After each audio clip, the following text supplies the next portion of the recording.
Hello students, आज हम करेंगे मात्रात्मक तथा गुणात्मक साख नियंत्रण।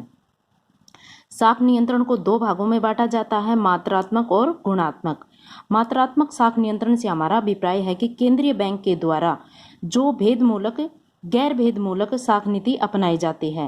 कहने का अभिप्राय है कि जब मौद्रिक नीति देश में लागू करते हैं तो अर्थव्यवस्था में सभी क्षेत्रों के साथ एक जैसा व्यवहार किया जाता है। सभी क्षेत्रों से मतलब हमारा है कृषि क्षेत्र हो, व्यापारिक क्षेत्र हो या औद्योगिक क्षेत्र हो, सभी के साथ एक जैसा व्यवहार किया जाता है। दूसरा हमारा है गुणात्मक साख नियंत्रण। गुणात्मक साख नियंत्रण से हमारा अभिप्राय है सरकार के द्वारा भेदमूलक साख नीति अपनाई जाती है। यानी कि इससे अभिप्राय है कि देश के अंदर जो भी कृषि क्षेत्र है, व्यापारिक क्षेत्र है, औद्योगिक क्षेत्र है, उन सभी वर्गों के साथ एक जैसा व्यवहार नहीं किया जाता। अगर देश के अंदर मुद्रास्फीति की कंडीशन है, खाने पीने की सामान की कमी हो रही है, तो देश कृषि क्षेत्र में ज़्यादा साख को प्रोवाइड करवाता है। यानी कि कृषि क्षेत्र में हमारे किसानों को ज़्यादा साख प्रोवाइड करवाई जाती है, जबकि औद्योगिक और व्यापारिक वर्गों को साख में कमी की जाती है। गुणात्मक साख नियंत्रण को चयनात्मक साख नियंत्रण भी कहते हैं, क्योंकि इसके अंदर कृषि क्षेत्र, व्यापारिक क्षेत्र या औद्योगिक क्षेत्र में किस क्षेत्र को साख प्रोवाइड करवाई जानी है उसी का चुनाव किया जाता है। तो इसी कारण से इसको हम चयनात्मक कहते हैं। आगे हमारा है मात्रात्मक साख नियंत्रण नीति के उपकरण क्या है। पहला हमारा है बैंक दर।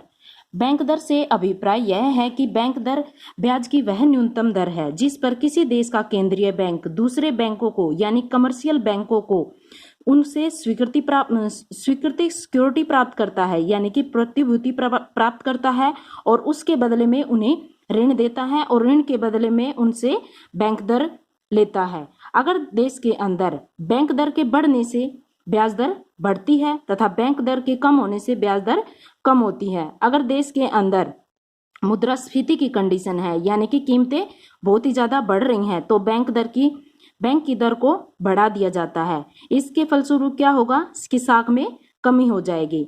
और साथ ही अगर देश के अंदर मांग में कमी हो रही है, यानी कि विस्फीति की कंडीशन है, यानी कि मंदी की कंडीशन है, तो उस टाइम पीरियड पे बैंक दर को कम कर दिया जाता है ताकि लोगों की जरूरतों को पूरा किया जा सके। उसके बाद आता है हमारा खुले बाजार की क्रियाएं।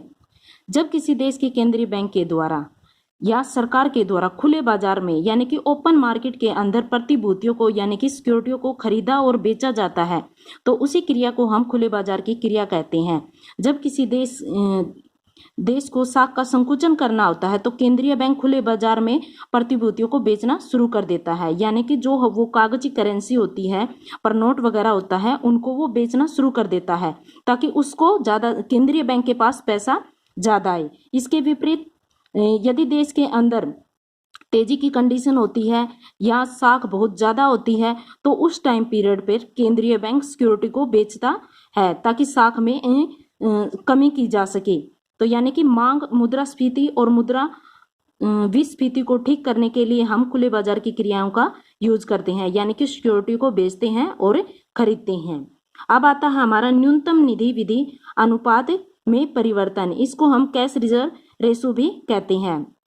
इस विधि के अनुसार सभी बैंकों को यानी कि जितने भी कमर्शियल बैंक होते हैं जो आरबीआई के अंडर आते हैं उनको अपनी जमा राशि का एक निश्चित प्रतिशत नकद के रूप में केंद्रीय बैंक के पास जमा करवाना पड़ता है। यानी कि हर एक बैंक को अपनी जितनी भी जमा राशि है उसका कुछ परसेंट केंद्रीय बैंक के पास जमा करवाना बहुत ही ज्यादा जरूरी होता है और इसके द्वारा भी हम साख पर नियंत्रण कर सकते हैं। अगर देश के अंदर तेजी की कंडीशन है तो केंद्रीय बैंक कहता है कि वह जो जमा राशि का रेशो है उसको ज्यादा केंद्रीय बैंक के पास रखे। अगर देश के अंदर मंदी की कंडीशन है तो केंद्रीय बैंक के पास जमा राशि कम रख सकते हैं।